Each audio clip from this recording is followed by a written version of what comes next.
Allez, salut la commu, aujourd'hui nouvelle vidéo, reprendre le contrôle de son attention avant toute organisation. Alors déjà, j'ai fait une vidéo précédente où je t'ai parlé de reprendre la main sur ton chaos numérique, le lien est sous la vidéo, n'hésite pas à aller la voir. Donc après le chaos numérique, le chaos visible, c'est celui qui s'installe quand tu laisses ton environnement décider à ta place, d'accord? Aujourd'hui, on va poser la première vraie fondation, on va dire, celle sans laquelle aucun système, aucune méthode, aucun outil que tu peux voir sur ma chaîne notamment ne peut fonctionner. Cette fondation, c'est l'attention. Et Dieu sait que nous avons des voleurs d'attention et des voleurs de temps, d'accord? L'attention, c'est la ressource qui est la, on va dire, qui est connue de manière superficielle, mais qui est super mal comprise. On parle souvent de temps, de productivité, d'efficacité, mais le vrai problème n'a jamais été le temps. Le vrai problème, c'est où part ton attention. D'accord? Ton attention est ton capital le plus précieux parce que si tu perds l'attention, tu perds du temps parce que tu vas pas dans le sens pour, par exemple, atteindre tes objectifs. C'est aussi celui qui te protège le moins. D'accord? Chaque notification, chaque onglet, chaque contenu, on va dire, consommé sans intention, est une micro-décision que tu n'as pas vraiment prise, on va dire, mais qui te fait perdre du temps et qui te fait perdre de l'attention. D'accord? Pourquoi cette attention te fuit en permanence? Alors, ton cerveau, il n'est pas défaillant, hein, il fait exactement ce pourquoi il est conçu, c'est-à-dire qu'il cherche la nouveauté, il évite les efforts, tu vois, il essaye de consommer pour te faire durer dans le temps, et il consomme ce qui donne une récompense immédiate souvent, à ce qui donne une récompense différée. Le problème, donc, on va dire en partie, c'est pas toi. Hein. Le problème, c'est que ton environnement numérique, il est optimisé pour capter ton attention, pas pour construire quelque chose, d'accord? Il est là pour consommer. Donc le résultat, c'est que tu consommes beaucoup, hein, tu retiens très peu, tu relis rarement les idées, les choses en place, et tu transformes presque jamais parce que tu es là à scroller et tu prends d'un sujet à un autre, à un autre, à un autre. C'est de la distraction et donc tu n'es pas, tu perds de l'attention, d'accord? En gros, ce que tu ne choisis pas consciemment, tu le subis hein, de manière automatique. Voilà. Donc, la décision dans cette vidéo, c'est le signal à la différence du bruit. D'accord? Reprendre la maîtrise commence par une distinction simple mais radicale entre le signal et le bruit.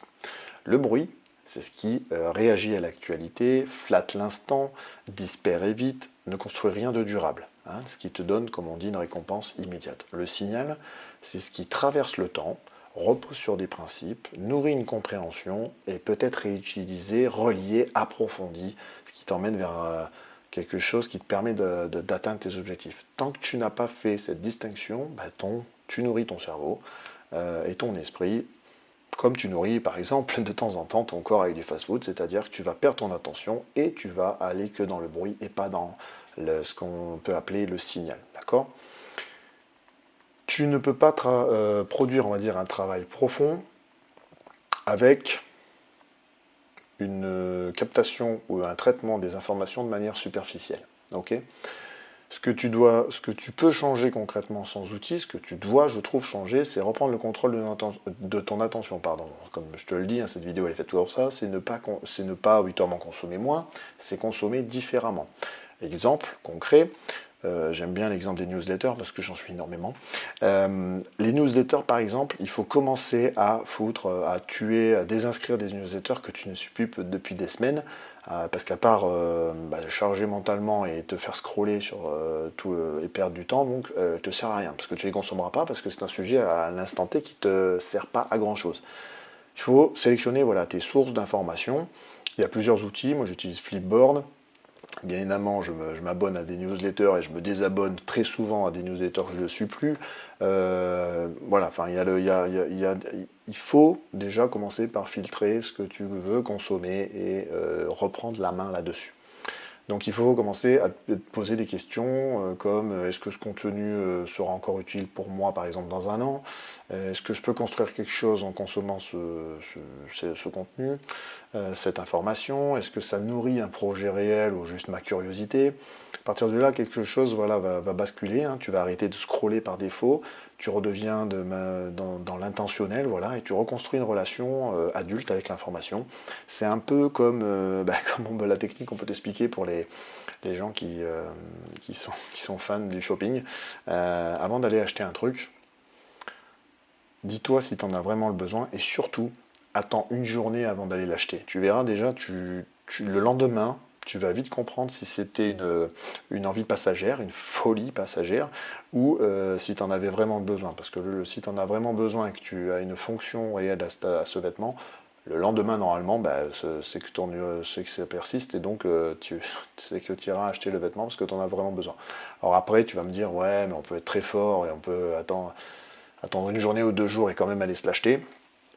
Ça, après, c'est chacun. Mais en tout cas, si tu te poses la question, est-ce que j'en ai vraiment le besoin, ben, dans l'information, tu dois faire la même chose. Alors, je ne te dis pas de faire pour toute l'information que tu vas consommer, comme à chaque fois.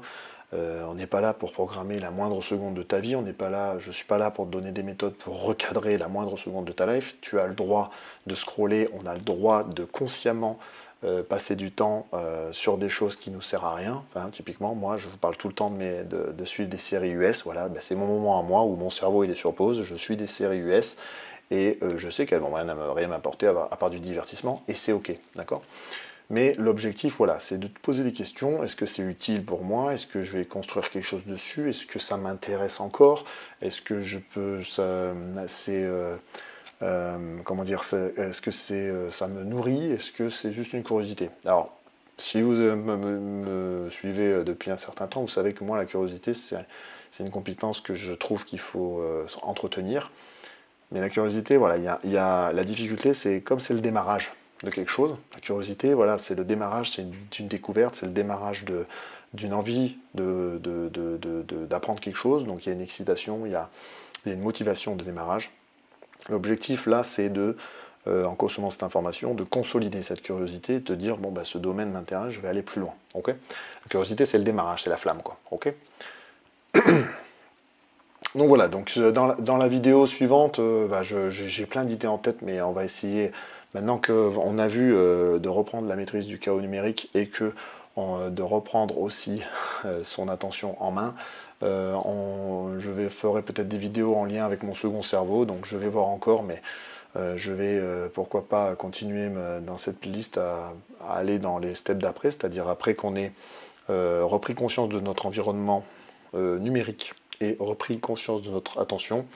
L'étape d'après, ben, c'est la captation de cette information, du signal, des informations de signal, comme je disais plus tôt, sans se disperser. Hein, pas pour stocker plus, comme vous avez pu le voir dans certaines de mes vidéos où je vous disais que j'avais créé un musée, mais pour préparer une transformation, d'accord, pour que de l'information arrive la connaissance, et de la connaissance emmène du travail réel, et pourquoi pas atteindre des objectifs, et pourquoi pas vous créer de nouvelles sources de revenus. Ok. Comme je le disais plus tôt, et je le répète, c'est pour créer un esprit souverain, ce n'est pas un esprit qui consomme mieux, hein, c'est un esprit qui sait quoi faire de ce qu'il consomme. Ok. Donc, pour revenir un petit peu, le chaos numérique commence quand tu laisses entrer tout, que tu subis la chose, hein, je vous laisserai aller voir le détail de ma vidéo là-dessus. La maîtrise commence quand tu décides ce qui mérite ton attention et ce qui ne mérite pas ton attention, et ça marche pour beaucoup de choses. Hein. Moi, dernièrement, par exemple, je l'applique également sur les relations sociales. Alors vous allez me dire, oulala, mais en fait, il y a des gens qui sont faits pour rentrer dans ta vie et en sortir, et ils vont rien t'apporter. Il y a des gens qui vont rentrer dans ta vie et qui vont t'emmener, on va dire, un retour d'expérience énorme et qu'il va falloir vampiriser pour le coup, parce qu'ils sont hyper intéressants. Et il y a des gens qui ont un parcours atypique, mais qui deviennent aussi très intéressants parce que ils peuvent, par exemple, des fois vous montrer une facette que vous, par exemple, vous avez peur de prendre, mais qu'eux, ils ont osé avancer et donc ils sont un peu plus en avance sur la découverte d'eux-mêmes. Donc voilà, il y a deux choses, le chaos numérique, maîtrise du chaos numérique, maîtrise de votre attention, captation de l'information pour transformer un travail réel et pourquoi pas en faire une nouvelle source de revenus, et ça sera mes prochaines vidéos.